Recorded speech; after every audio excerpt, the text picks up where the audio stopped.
A peaceful morning to everyone. My name is John Kelly Akmadeha, and I'm the leader of the Vibrant Group under Sir Fadera. We are tasked to report the chapter 4 of this module, which is evaluating the curriculum, and module 5, which is the curriculum evaluation and the teacher. Let me start this report with the module 5, the curriculum evaluation and the teacher.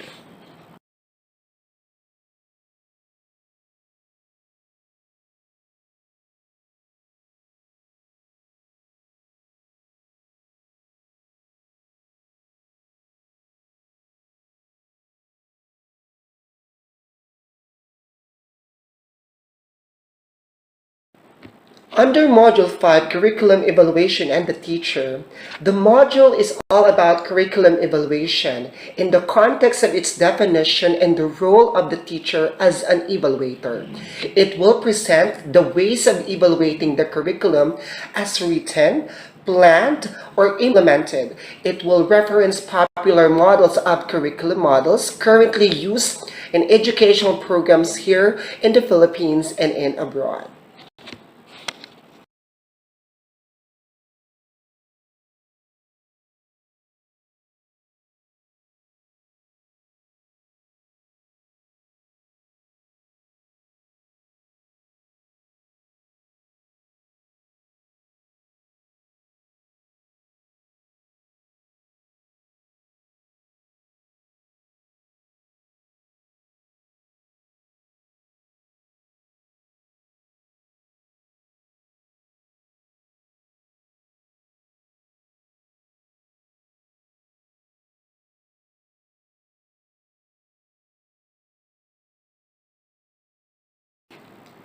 Before we proceed with the discussion, let us all first know what is a curriculum evaluation. So, curriculum evaluation is a component of curriculum development that responds to public accountability. It looks into educational reforms or innovations that happen in the teachers in some areas. Number one, classroom. Number two, the school.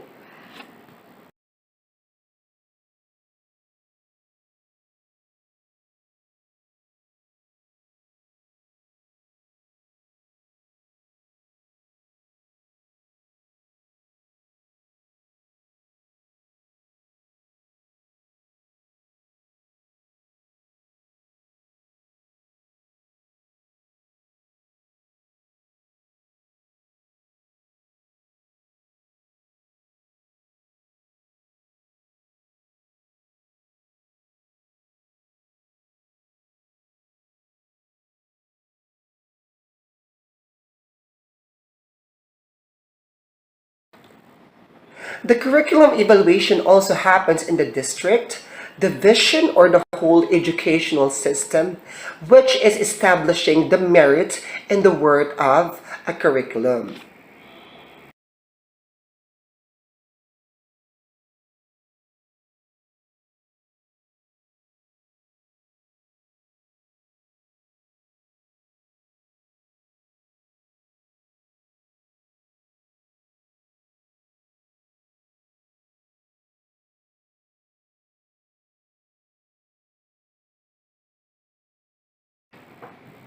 I have mentioned the word merit. Most of you will ask, what is a merit?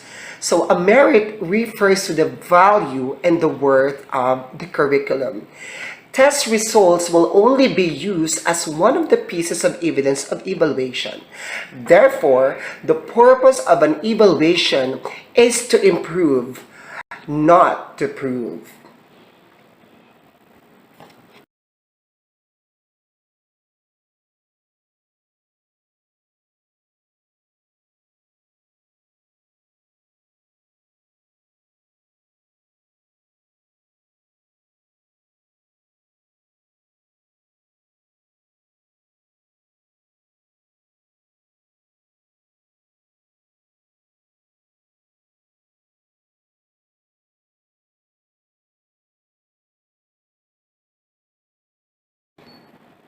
In some studies, curriculum evaluation is premised on the concept of alignment of planned, written, and implemented curriculum. It is an attempt to answer two big questions as number one, do planned courses, programs, activities as written and implemented produce desired outcomes? Number two, how can these school curricula or curriculum be improved?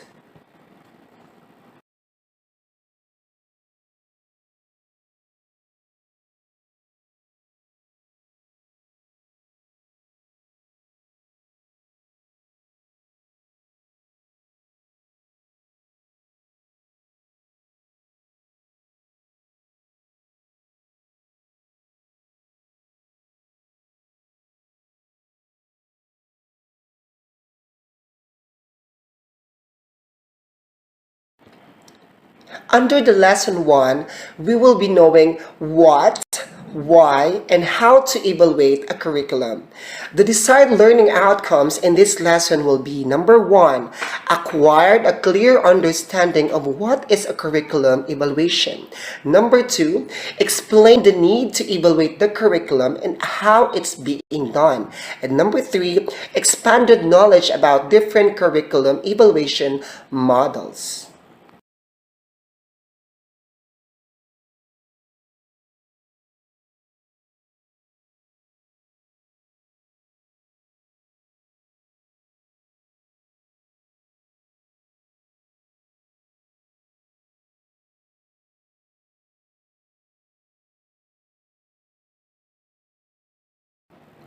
Under this lesson, we have two ways of looking at the curriculum evaluation.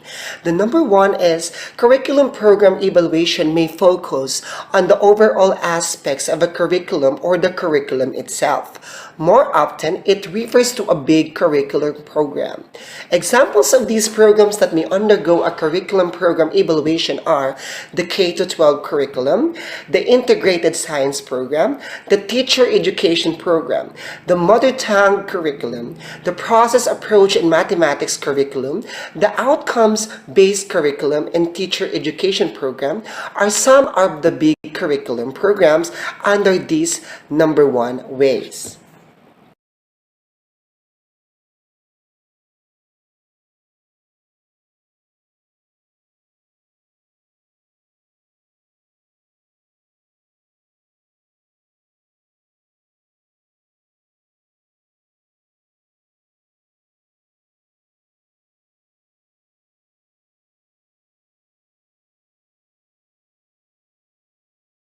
And the second and the last way is a curriculum program component evaluation. A curriculum component may include a separate evaluation of achieved learning outcomes, a curriculum process, which teaching learning methods and strategies are involved, and number C, instructional materials like books, modules, and the like.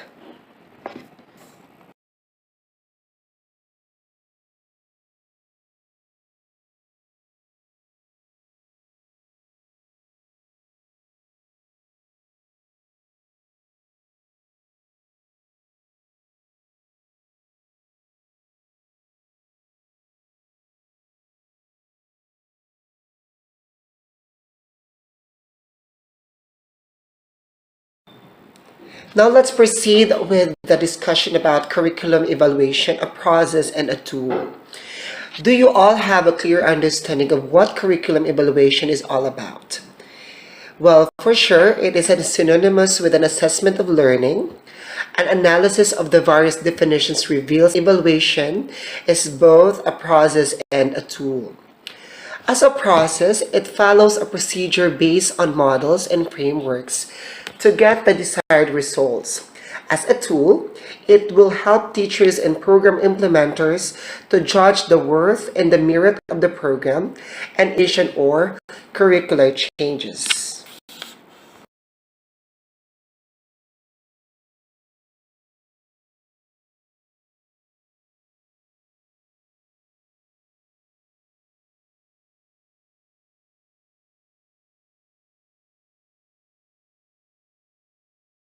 For both process and a tool, the results of the evaluation will be the basis to improve every curriculum. Now let's go ahead and look at how curriculars or curricululists define curriculum as an evaluation. We have here Ornstein A. and Hunkins F. at 1998, where for them, curriculum evaluation is a process done in order to gather the data that will enable one person to decide whether to accept, to change, to eliminate the whole curriculum of a certain textbook.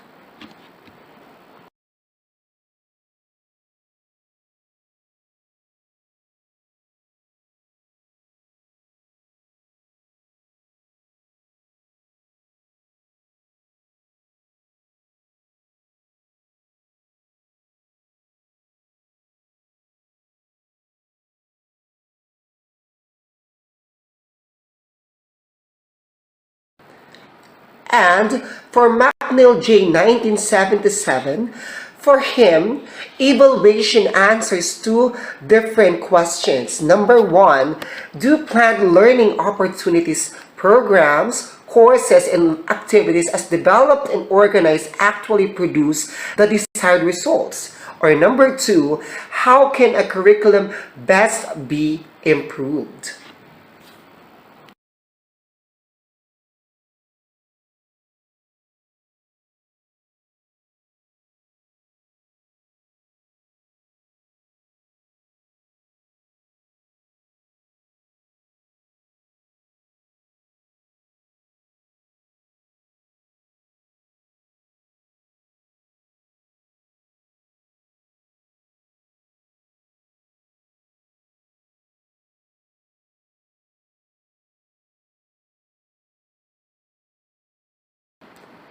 However, for Gay L. 1985, where evaluation is to identify the weakness and strengths as well as problems encountered in the implementation, that is to improve the curriculum development process.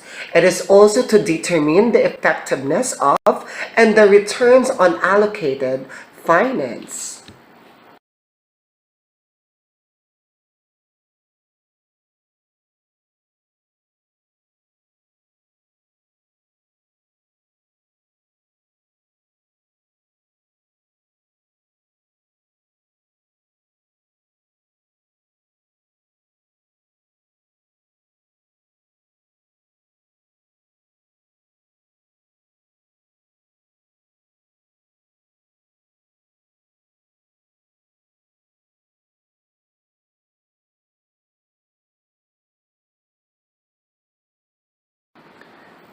For Oliva P. 1988, evaluation is a process of delineating, obtaining, and providing useful information for judging alternatives for the purpose of modifying or eliminating the curriculum.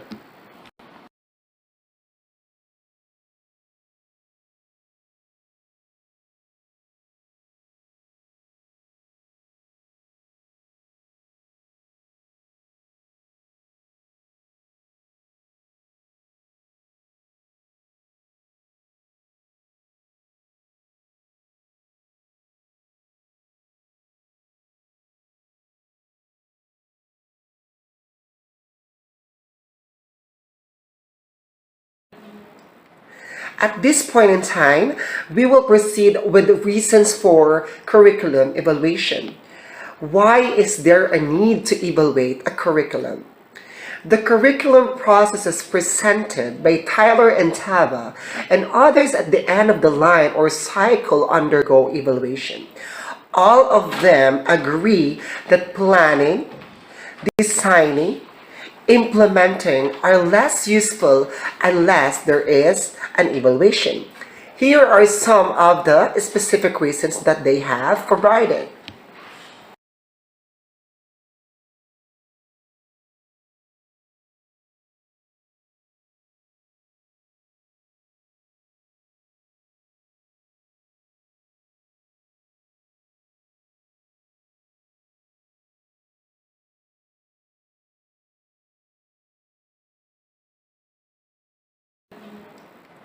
At this point in time, we will proceed with the reasons for curriculum evaluation. Why is there a need to evaluate a curriculum?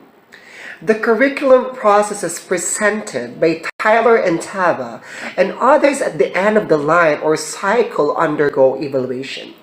All of them agree that planning, designing, implementing are less useful unless there is an evaluation.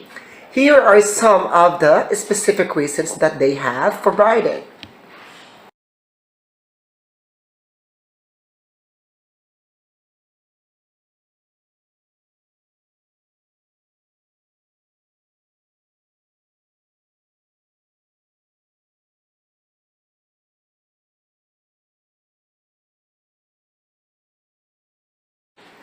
However, for some basis on some standards, curriculum evaluation will guide whether the results have equaled or exceeded the standards, thus can be labeled as success.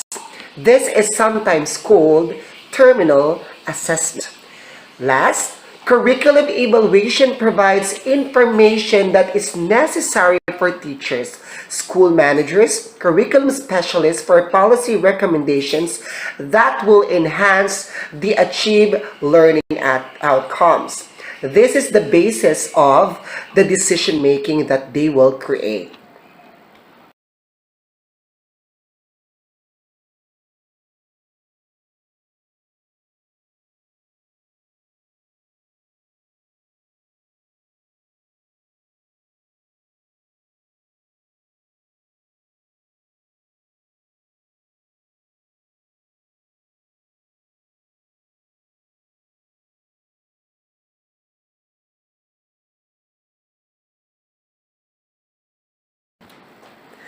In curriculum evaluation, there are important processes that were able to evolve, such as number one, the needs of assessments, number two, monitoring, number three, terminal assessment, and number four, decision making.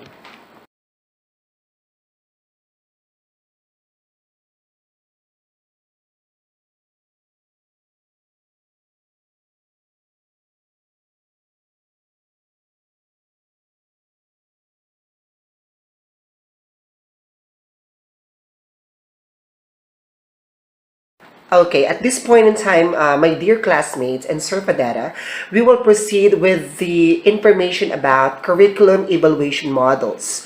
So, curriculum models by Ralph Tyler and Hilda Taba end with an evaluation, where for them, evaluation is a big idea that collectively tells about the value or worth of something that was made or has been done. How can the merit or worth of an aspect of the curriculum be determined? Curriculum specialists have proposed an array of models which are useful for classroom teachers and practitioners like us. Let us take some of those in this report. The number one that we have here is Bradley Effectiveness Model. In 1985, L.H. Bradley wrote a handbook on curriculum leadership and development. The book provides indicators that will be useful in measuring the effectiveness of a developed or written curriculum. For some purposes of the classroom teachers, some of the statements were being simplified. So first, we have to identify what curriculum we will going to evaluate. Example, elementary science curriculum, teacher education curriculum, student teaching curriculum, field study curriculum. Then we will find out if the curriculum we are evaluating answers yes or no. And answering yes to all the questions means a good curriculum as described by Bradley. Number one, we have here Bradley Effectiveness Model for Curriculum Development Indicators. We have here vertical curriculum continuity. So in this kind of indicator, does the curriculum reflect the formal IE K-12 OBE inquiry and etc.? That will enable teachers to quickly access what is being taught in the grade or the year level below or above the current level. Like an example, if someone is looking at Science 5, below means Science 4, and above the level 5 will be Science 6. You will be asked if it's a yes or a no. For some purposes of the classroom teachers, some of the statements were being simplified. So first, we have to identify what curriculum we will going to evaluate. Example, elementary science curriculum, teacher education curriculum, student teaching curriculum, field study curriculum. Then we will find out if the curriculum we are evaluating answers yes or no. And answering yes to all the questions means a good curriculum as described by Bradley. Number 1, we have here Bradley Effectiveness Model for Curriculum Development Indicators. We have here vertical curriculum continuity. So in this kind of indicator, does the curriculum reflect the formal IE K-12 OBE inquiry and etc.?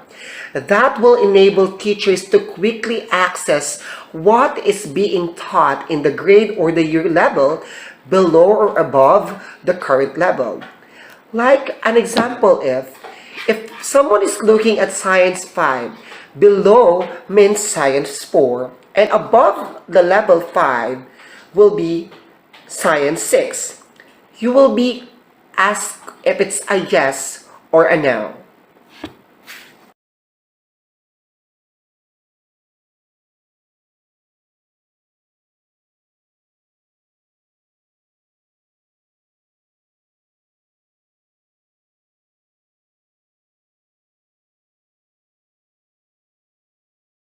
The next indicator that we have on the screen is all about instruction based on curriculum.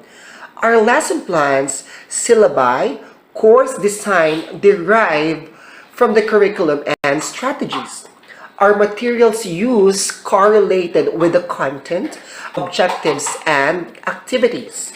Again, you will be answering if it's a yes or no.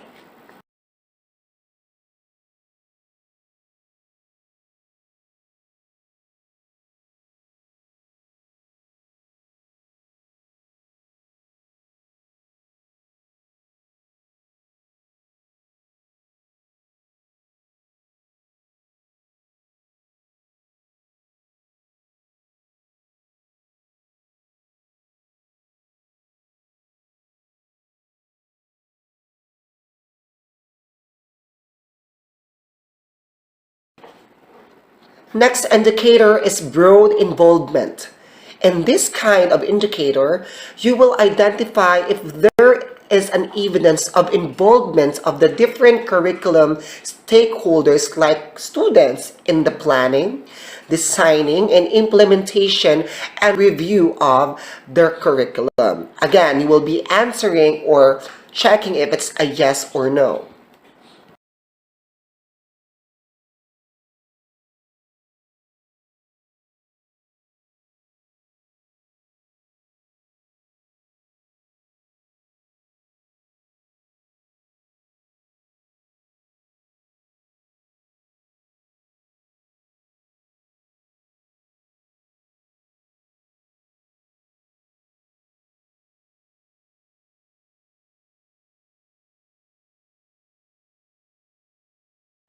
Next indicator is long-range planning, which seeks to have is the review cycle followed within the period of planning and implementation of the curriculum, yes or no. And the next that we have here is positive human relation, wherein did the initial thoughts about the curriculum come from teachers, principals, curriculum leaders, and other stakeholders, yes or no.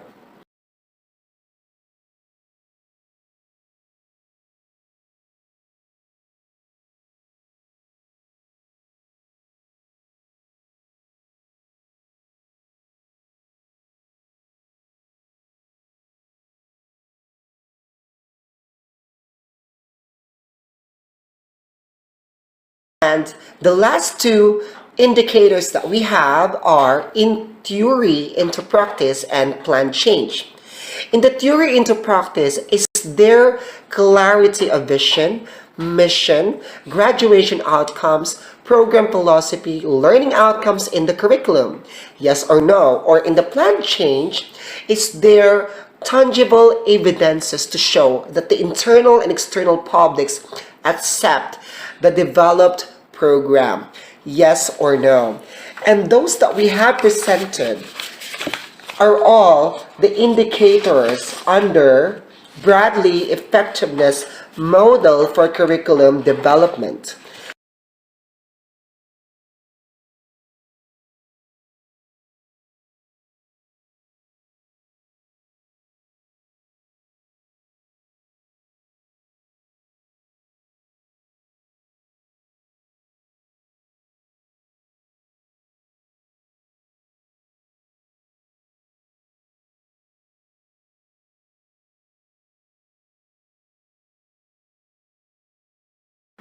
And that ends or concludes the report that were tasked to me. The next to present is my groupmate, John Paul Dalisay Fornal. Thank you so much for actively listening, and I do hope I was able to impart something in your end. Magandang umaga po.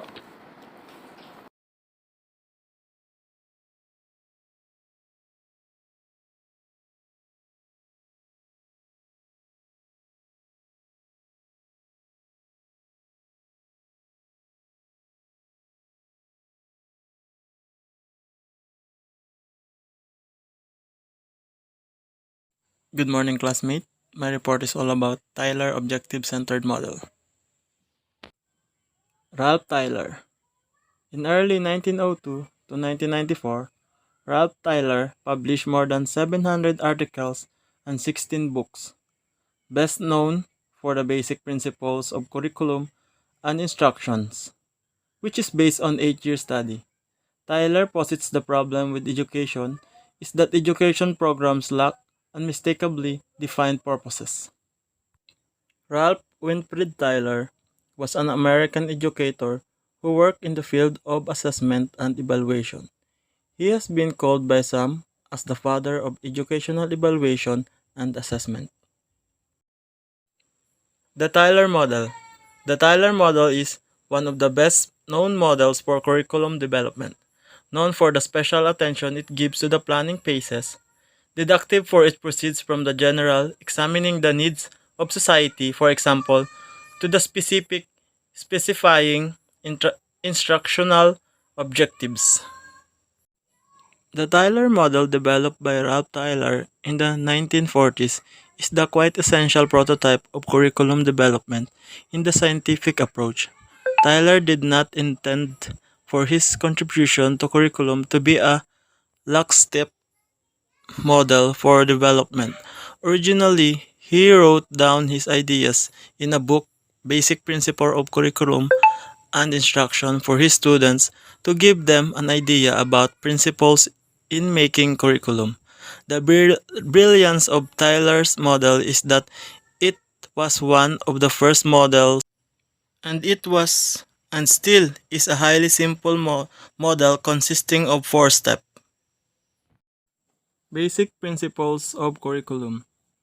Determine the school purposes, aka objectives. Identify educational experiences related to purposes. Organize the experiences. Evaluate the purpose. So, step 1 is determining the objective of the school or class. The objective identified need to be screened and reduced to a small number of highly important objectives. The objectives should be in the line, the educational philosophy, goals, aims, and the psychology of the learner and learning.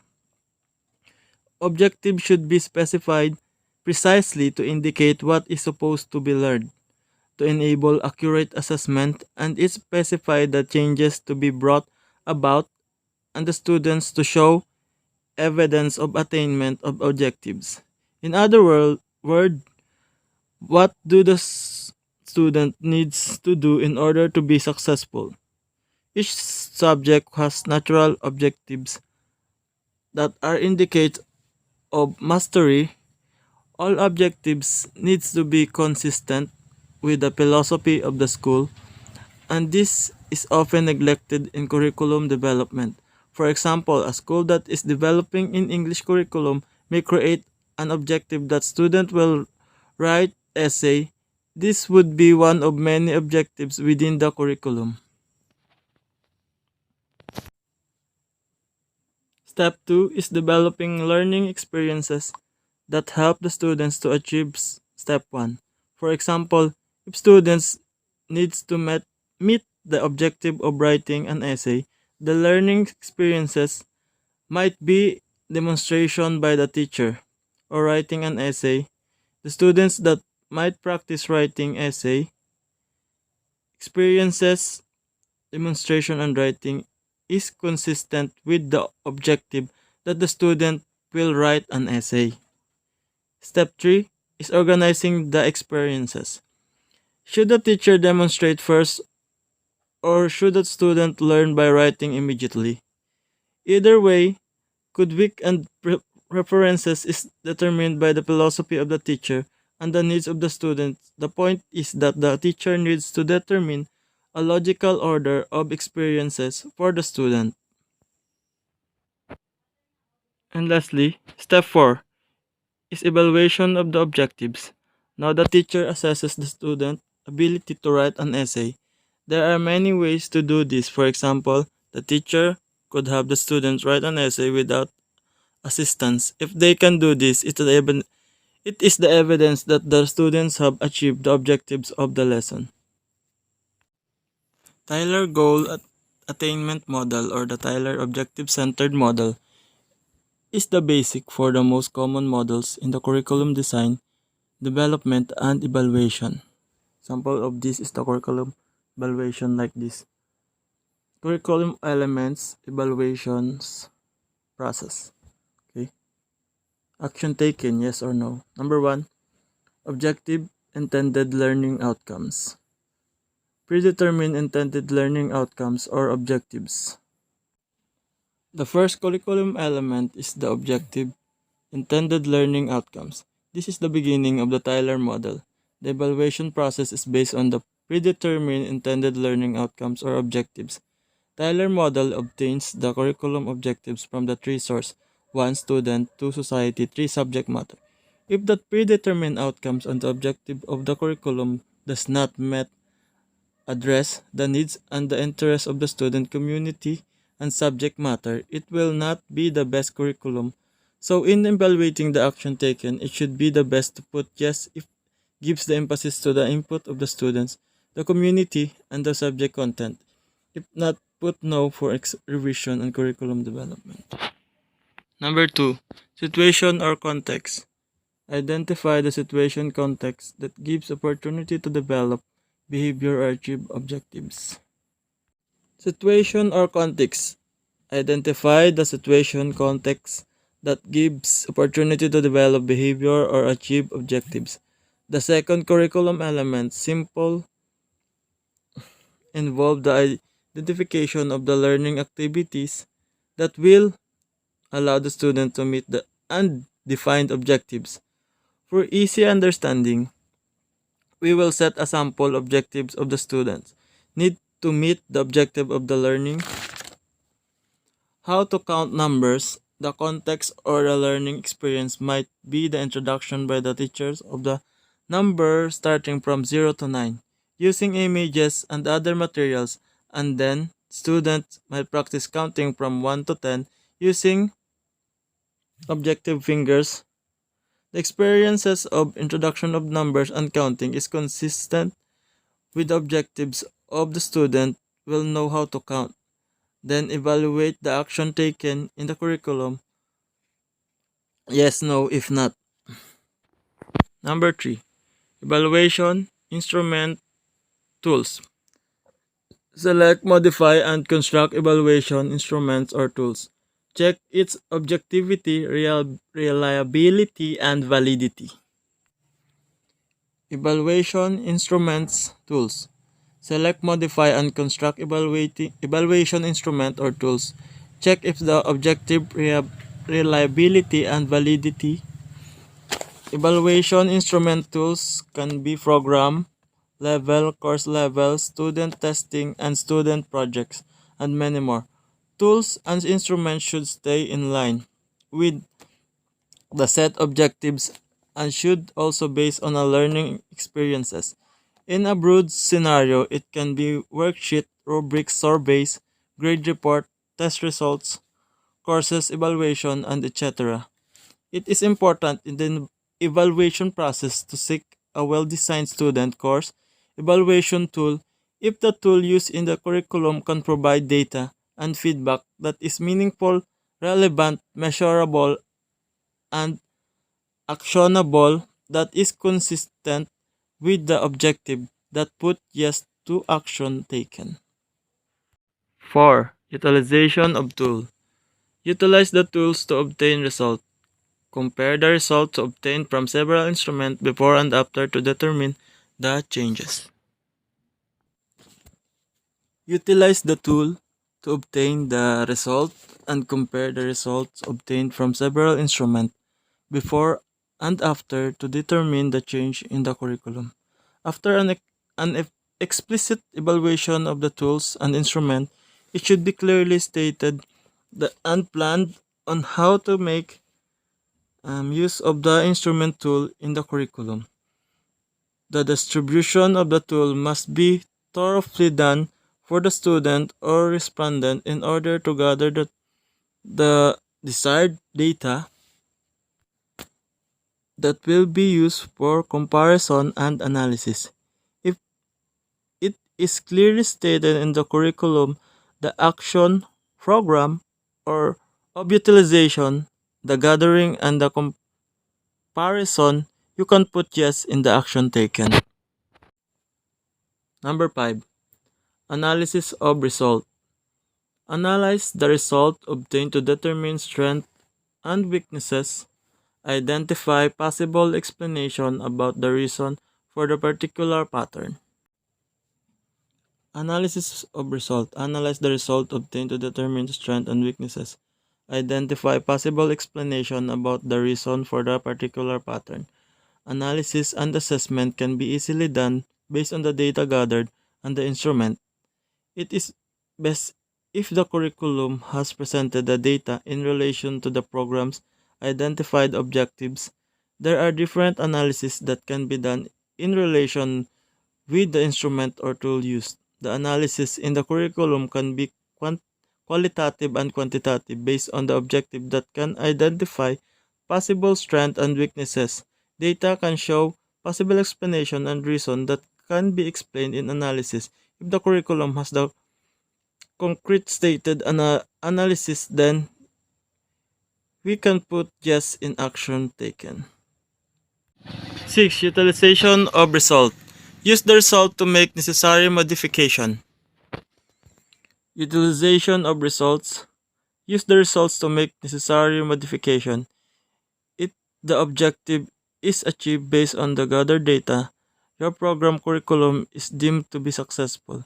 You can make use with the result to adapt and continue the action taken that was good and improve the curriculum based on the weaknesses.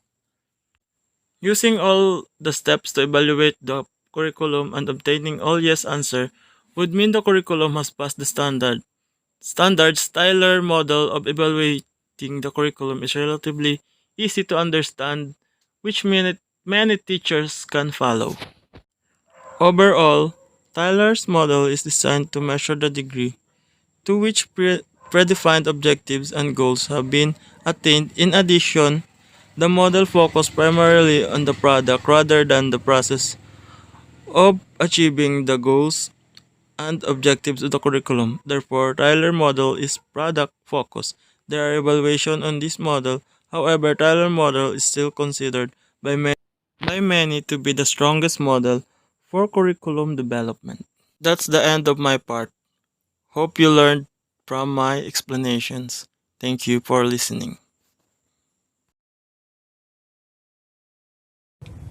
Good morning, classmates. Now let us proceed for my topic for today's lesson. My topic today is all about the Daniel Staffelben's evaluation model. Daniel Staffelben developed the CIPP evaluation model in the 1960s. Let us know what is the CIPP means. CIPP being an acronym for context, input, process, and product. Okay, let us all know what is Daniel Staffelben evaluation model. CIPP is a decision-focused approach to evaluation and emphasizes the systematic provision of information for program management and operation. Let's proceed to the four aspects of CIPP. First one is, what should we do? It considers the collecting and analyzing needs assessment data to determine goals. Second one, how should we do it? It involves the steps and resources needed to meet the new goal. The third one, are we doing it as planned? It monitors of the program decision makers learn such things as how well it is following the plans and guidelines. The fourth one is, did the program work? This is the essence of product evaluation. And now, let's proceed to the using of CIPP and the different stages of the evaluation. CIPP model allows us to take us a formative questions at the beginning of the program. Then later gives you a guide of how to evaluate the programs by allowing you to ask a summative questions. Let us start with the context. What needs to be done? Or versus where important needs addressed? And the input, how should it be done? Versus was a defensible design employed? For the process, it is being done versus was the design well executed? For the product, it is succeeding versus did the effort succeed? Now, let us proceed to the advantage and disadvantages of the CIPP evaluation model.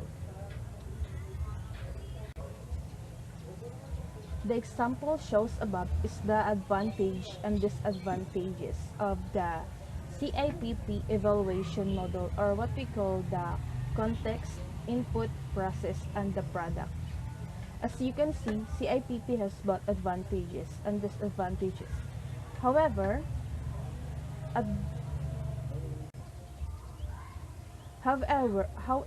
advancements in technology have revolutionized the industry. So, dito po nagtatapos ang aking topic. Now, let us proceed to the next presenter. Hello, good morning, classmate. My topic for today are the stake responsive model and Scriven consumer-oriented evaluation.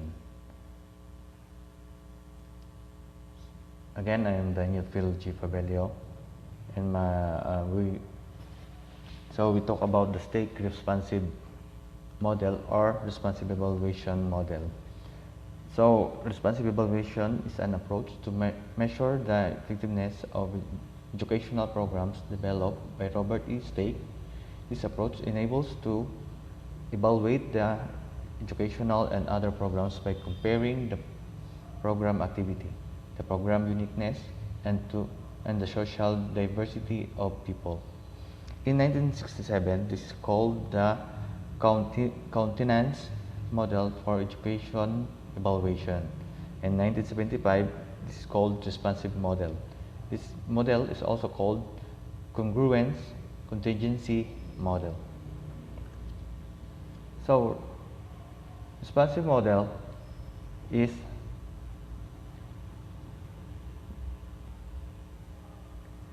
created by or designed by Robert E. Stake. a professor of Emeritus of Education at the University of Illinois Urbana-Champaign, created the theory of practical uses for educational program evaluation.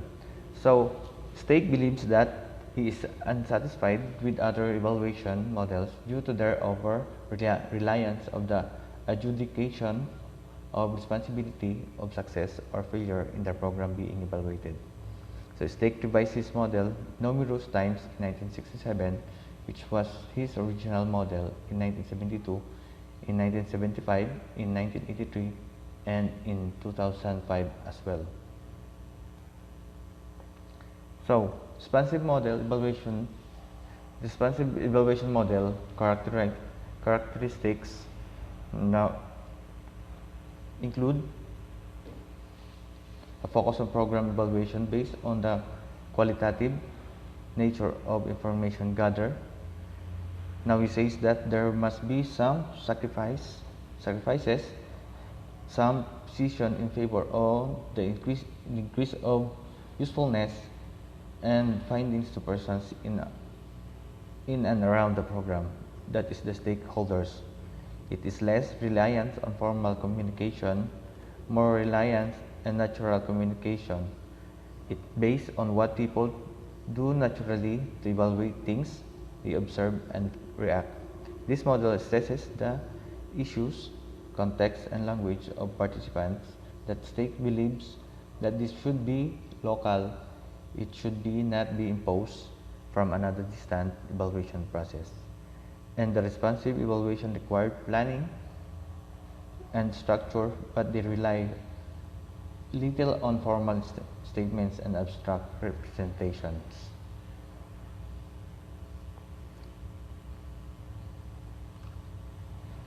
Now, some other characteristics of the responsive model evaluation is that, in his word, it orients more directly to program activities than to program's intents. It responds to audience requirements for information. Stakes asserts that the different value perspective of people at hand are referred to in reporting the success and failure of the program. And Stake asserts again, all the purposes that an evaluation can accomplish cannot be served with a single collection of data, and each evaluator in each situation has to decide what to attend to. Model needs interactive communication between evaluators and participants.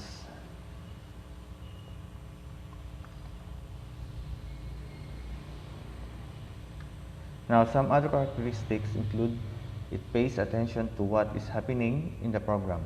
It chooses the value, question, and criteria, should not fail to discover the best and worst of program happenings, should not let at least of objectives or an early choice of data gathering instrument drew attention away from the things that most concern the people involved.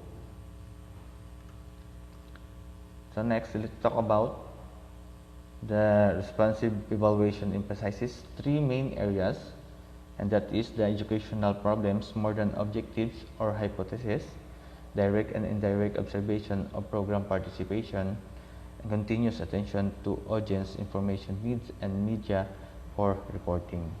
So this is the three responsive evaluation that we must emphasize. So other than the three responsive evaluation that we must emphasize, there are 12 steps, procedures to do a responsive evaluation. These are: the evaluators conceives of a plan of observation and negotiations. He arranged for various persons to observe the program with their help. He prepares brief narratives, portrayals, product displays, and graphs, etc. He finds out what of that is of value to his audience. He gathers expressions of parts for various points of view. He checks on the quality of his records. He gets program personnel to react to the accuracy of his portrayals. He gets authority figures to react to importance of various findings. He gets audience members to react to the relevance of his findings, keeping a record of actions and reactions. He chooses media accessible to him and his audience to increase the livelihood and fidelity of communication. And lastly, he might prepare a final written report. He might not, depending on what he and his client have agreed on.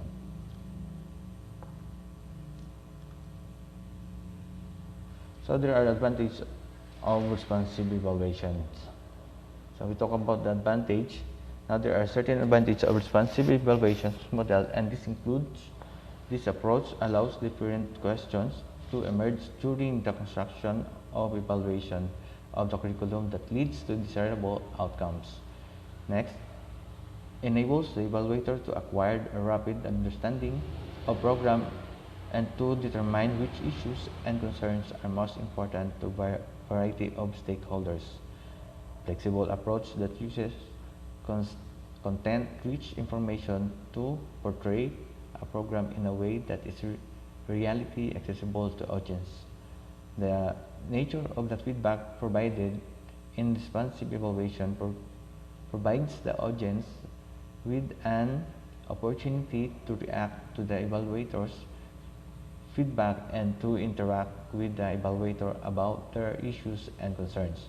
The approach explicitly recognizes the values and perspective held by the different audience, and it provides a context in which to examine these different concerns. Ultimately, this recognition results in more comprehensive data collection, producing an evaluation accessible to diverse stakeholders. Again, this has to do with his belief that the evaluation should have a local or localized effect. So we talk about the disadvantage. Now there are certain disadvantages of responsive evaluation model as well, as this include larger time commitment to the evaluation process and the need of highly skilled evaluators. Next, with a high level of interaction between evaluators and stakeholders, the role of the evaluators might become ambitious in responsive evaluation, resulting in the evaluator serving as a resource person rather than a researcher. Because the model is so flexible, it may be difficult to maintain the focus of evaluation, resulting in a failure to answer specific questions. And there is no firm commitment to consensus but to pluralism, that is acknowledging all the stakeholders' point of view without coming to a decision. So stake responsive model. A responsive model is oriented more directly to program activities than program intent. So evaluation focuses more on the activities rather than intent or purposes. So this is a table for the curriculum evaluators. Follow the steps. So responsive model is oriented more directly to program activities than program intents. And yeah, as you can see, step 1 meets with its stakeholders to identify their perspective and intention regarding curriculum evaluation. Step 2, draw from step 1 documents to determine the scope of evaluation. Step 3, observes the curriculum closely to identify the unintended sense of implementation and any deviation from announced intent. Step 4, identifies the stated real purposes of the program and the various audiences. Step 5, identifies the problem of the curriculum evaluation and identifies an evaluation design with needed data. Step 6, Select the means needed to collect data or information. Step 7 implements the data collection procedure. Step 8 organize the information into themes. Step 9 decides with stakeholders the most appropriate formats for report. That's all for the state responsive model. So we proceed to Scriven consumer-oriented evaluation.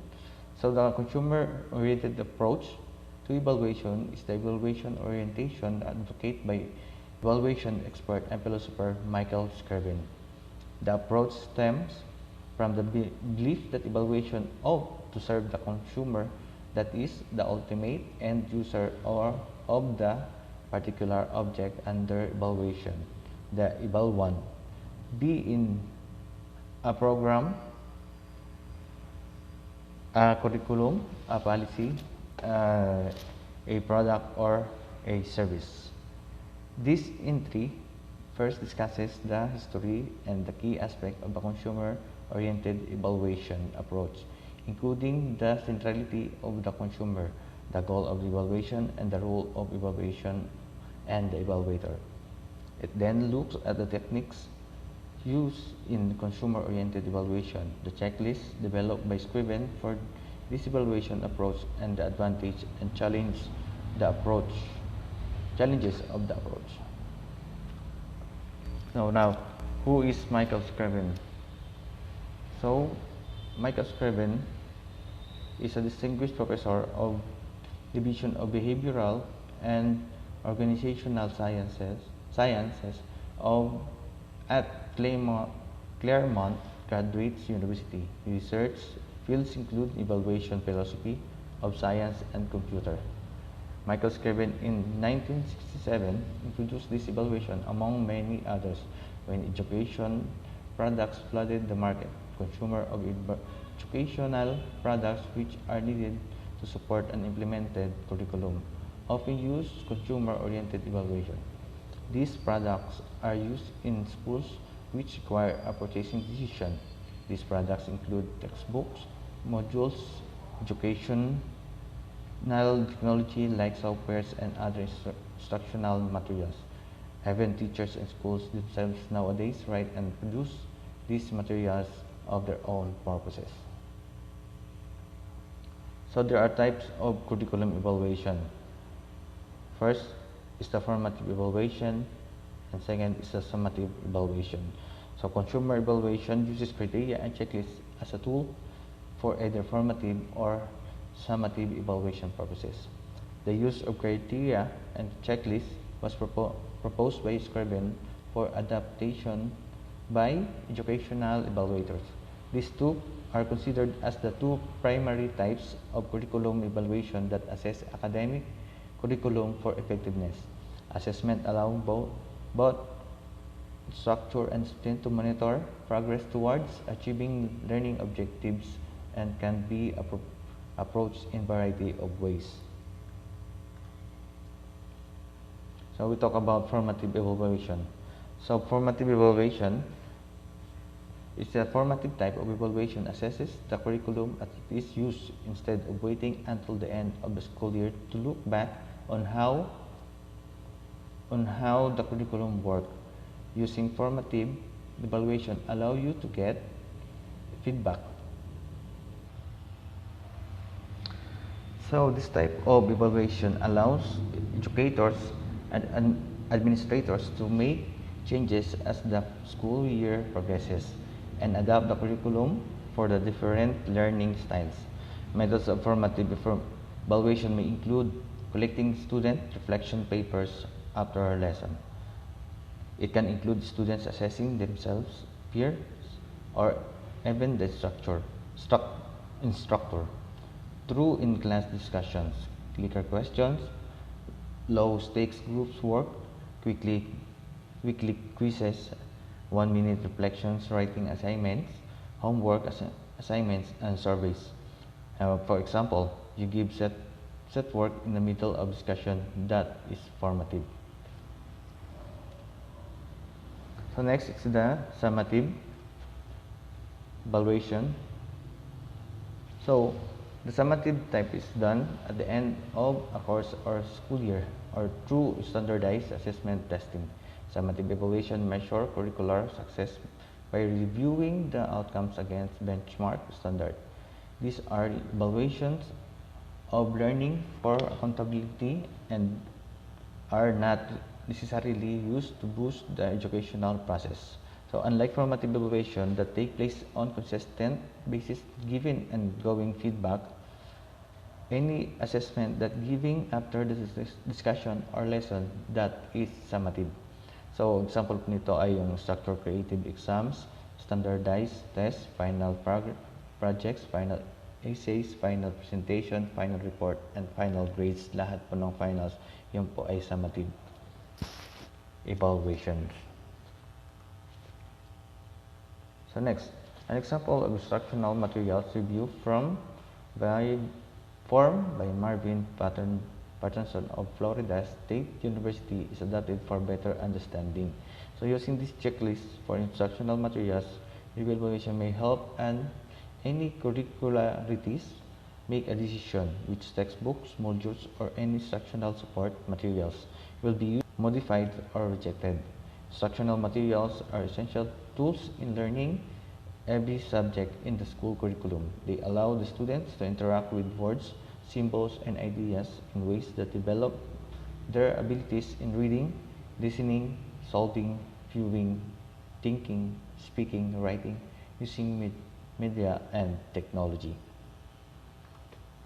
So, dito po sa table nito, meron po tayong two tables. So first, this is a preliminary information and recommendation. So under preliminary information is the title, author, publisher, copyright date, and materials evaluator.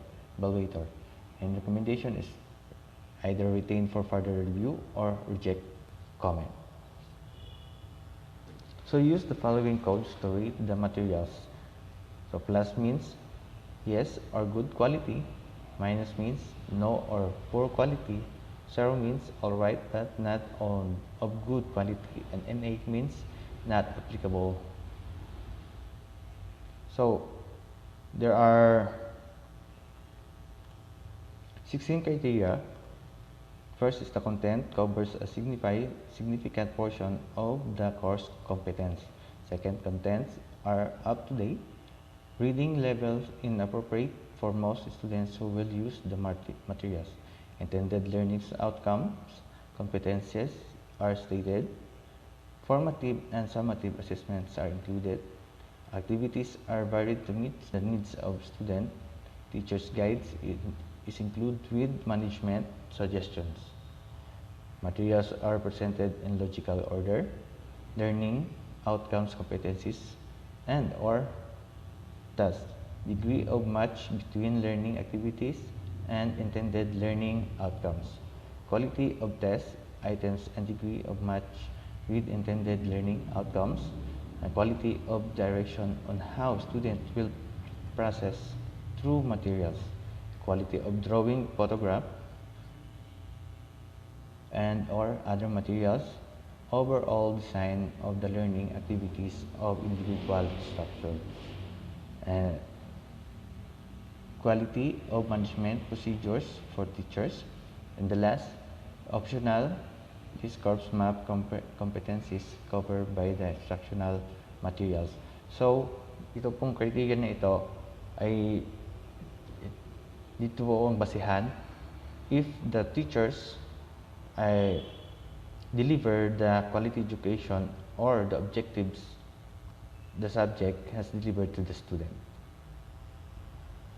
That's all. Thank you.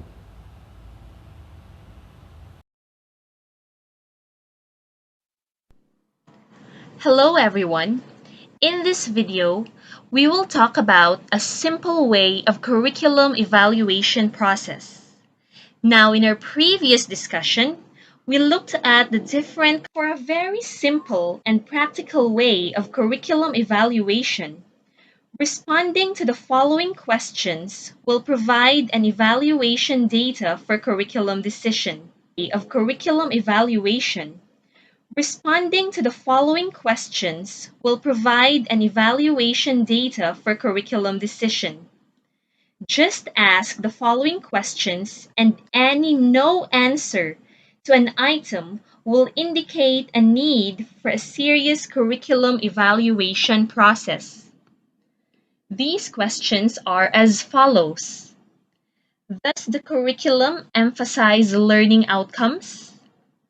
Does the implemented curriculum require less demands?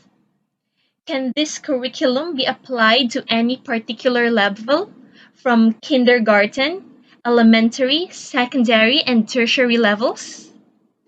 Can the curriculum aspects be assessed as written, taught, supported, tested, and learned? Does the curriculum include formative assessment and summative assessment? Does the curriculum provide for quantitative methods of assessment? And does it provide for qualitative methods of assessment? Can the curriculum provide the data needed for decision making? Finally, are the findings of evaluation available to stakeholders? Okay, so good morning everyone. My name is Philip Henry Contawi, and today I'll be presenting the topic Steps in Conducting a Curriculum Evaluation. Regular evaluation of the total curriculum is necessary to ensure that the written and levered curriculum is having the desired effect for students. Curriculum evaluation is necessary and important aspect of any national educational system. It provides the basis for the curriculum policy decisions for feedback and continuous curriculum adjustments and processes of curriculum implementation. So the fundamental concerns of curriculum evaluation relate to the following: effectiveness and efficiency of translating government evaluation policy into educational practice, status of curriculum contents and practices in the context of global, national, and local concerns, and the achievement of the goals and aims of educational programs. So students' assessment is an important aspect of curriculum evaluation, which helps to facilitate the understanding of the impact and outcome of education programs. A fundamental measure of the success of any curriculum is the quality of student learning. Knowing the extent of each student have achieved the outcomes specified in the curriculum is fundamental to both improving teaching and evaluating the curriculum. So the steps involved evaluating all the components of the curriculum. This will depend on the curriculum model you use to plan the curriculum initially. But whichever model you originally use, the key components will be aims and outcomes, content, assessment, and evaluation. Okay, so let's define this one by one. First, aims and outcomes. Aims and outcomes of the curriculum needs to be evaluated to see if they have been met. So, part of this evaluation will include the assessment of the students, particularly looking at their success rates and the levels of their success. For example, if the course uses a grading scheme. Okay, so next, content or knowledge to be taught. So this should also be examined. For example, is the amount, sequence, and level of course content appropriate? Or that is, if there is too much material in the course, or do the subjects covered flow in a useful way, such as moving from what the students know to what they don't know? And does the course cover content at the right depth, or are students not finding it challenging? Okay, so next is assessment. So assessment methods also needed to be checked. That is, are they valid and reliable to reflect what the students are learning? And last is evaluation. So evaluation methods should also be examined. This means making sure the tools you use to evaluate the course are appropriate and you are asking the right questions. So there are also other steps in conducting a curriculum evaluation. First is identifying primary audiences, identifying critical issues, identifying data sources, identifying techniques for collecting data, identifying established standards and criteria, identifying techniques, preparing evaluation report, and preparing modes of display. Okay, so in summary, the purpose of curriculum evaluation is to determine whether or not the newly adopted curriculum is producing the intended results and meeting the objectives that it has set forth, and it is an essential component in the process of adopting and implementing a new curriculum in any educational setting. It also gathers data that will help in identifying areas in need of improvement or change. Several parties or stakeholders are also interested in the process and results of curriculum evaluation. Parents are interested because they want to be assured that their children are being provided with a sound and effective education. Teachers are interested because they want to know what they are teaching in the classroom will effectively help them cover the standards and achieve the results they know parent and administration are expecting. So next, the general public is interested because they need to be sure that their local schools are doing their best to provide solid and effective educational programs for the children in the areas. Administrators are interested because they need feedback on the effectiveness of their curricular decisions. And last, in the end, the goal is always to make sure that students are being provided with the best education possible. Curriculum evaluation is a means of deciding whether or not the chosen curriculum is going to bring the school closer to that goal. So that's it for my presentation. Thank you.